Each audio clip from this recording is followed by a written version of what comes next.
year, the small village of Pinebrook waited for December to arrive. The snow hung the rooftops, the pine trees glittered, and the air smelled of cinnamon and warm smiles.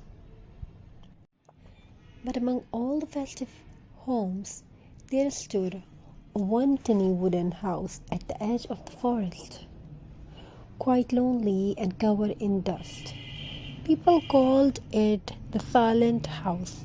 No one had lived there for many years. People called it the silent house. Its windows were dark, its chimney cold,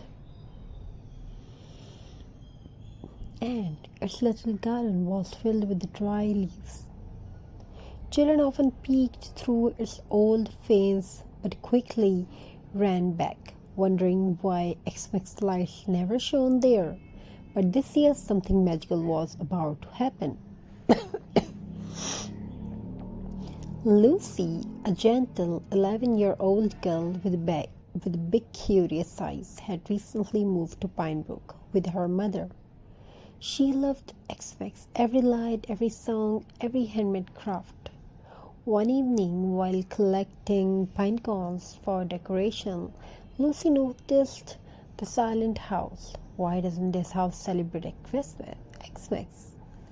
She whispered. Her mother smiled softly. Maybe it's waiting for someone who believes in magic. Lucy thought about that all night. The next morning, she gathered jute rope, burlap, cloth, pinecone, and red berries she found in the woods. She crafted a small burlap Xmas tree and tied a little lace bow on it. Then, braving the cold, she tiptoed to the silent house's porch and hung her decoration on the door.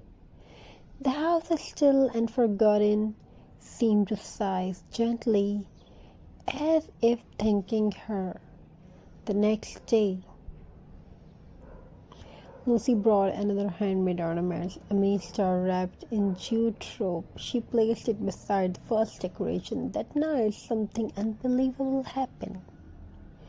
From the dusty window of the silent house, a tiny soft glow appeared. Not bright, not loud, just a faint, warm light, like a little walking from a long sleep.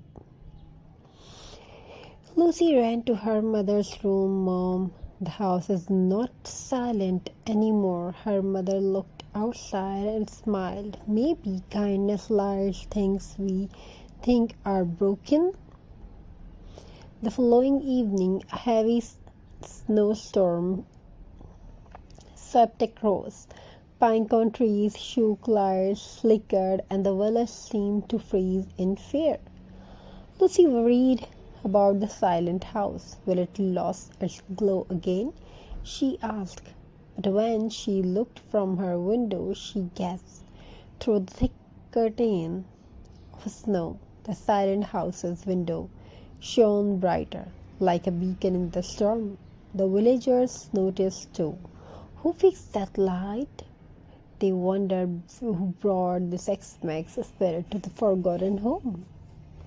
On Xmas morning, the storm finally stopped. People walked outside amazed to see the silent house glowing peacefully. Its porch decorated with Lucy's little craft. Lucy approached the house to hang one final ornament, a small handcrafted heart made with warmth from twigs. As she quietly pressed it against the door, something magical happened. The door creaked open. Inside stood an old man with white hair and kind, watery eyes. I have been waiting, he whispered, for someone to remind that this old house what love feels like. Lucy blinked in surprise. I only wanted it to have Xmas too, she said softly.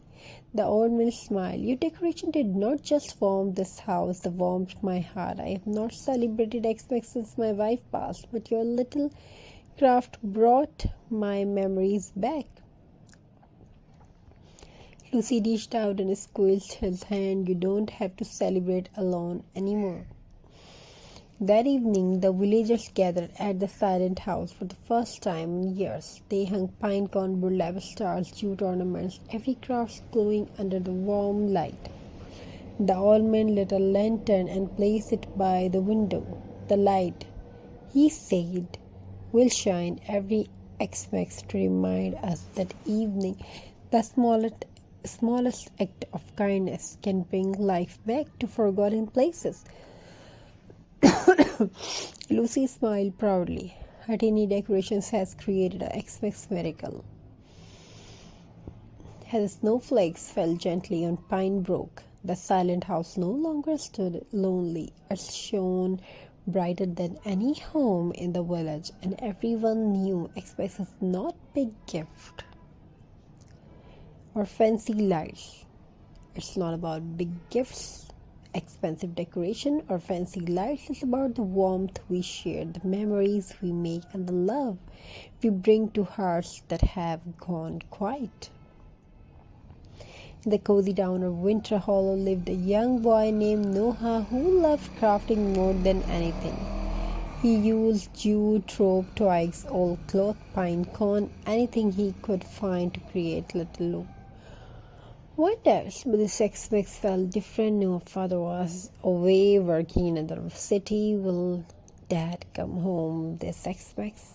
He asked his mother every night. She always kissed his forehead and said, "We just have to keep hope alive." One evening, Noah sat near the fireplace, shaping a star from jute rope. He wrapped it carefully, decorating it wrapped with little berries and pine cones. "This will be my wishing star," he whispered. "I wish Dad comes home." He hung it outside his window where the cold wind made it sway gently. Next morning, Noah saw something strange. Under his window, the snow had formed a perfect circle, like someone had waited during the night. Heather smiled. "Maybe it's again a sign that your wish has been heard." Noah kept his eyes on the star all day, hoping it would bring a miracle. As Xmas approached, Winter Hollow prepared for its annual festival, but a sudden power issue caused the street lights to fail. The mayor sighed. "We needed